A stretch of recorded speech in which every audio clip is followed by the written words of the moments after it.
Listening to her favourite singers, Nick Cave and David Bowie, with her daughters by her side, Kerry Robertson whispered her final words, "I love you."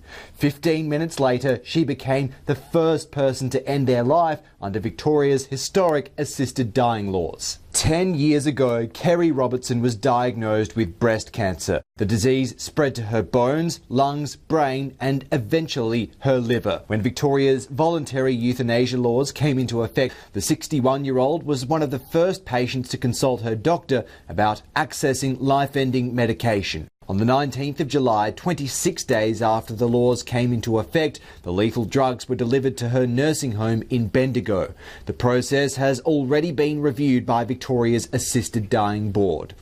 The review board sat and considered this matter, and every member of the review board believed it was appropriately done.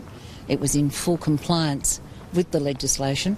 Health Minister Jenny Mikakos won't yet confirm how many Victorians have attempted to access voluntary assisted dying laws or how many permits have been granted by the government. If the review board chooses to provide some further information around numbers in coming weeks, then that will obviously be able to give the community a stronger sense of how we're tracking in terms of those projections. But what I can confirm today is that we do have a number of Victorians who are at various stages of the process under the voluntary assisted dying legislation. Victoria's assisted dying laws have been described as the most conservative in the world. Other states, including Queensland and Western Australia, are considering their own assisted dying laws, but the Prime Minister has rejected calls for a national approach.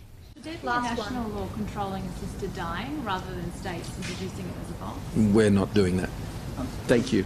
I'm pleased to see that some parliaments in other states are now looking at these issues, and that will ultimately be a matter for those parliaments to make those difficult decisions. The Northern Territory briefly allowed voluntary euthanasia from 1996 to 97, but the Commonwealth stepped in and it's now illegal for territories to legislate on the issue.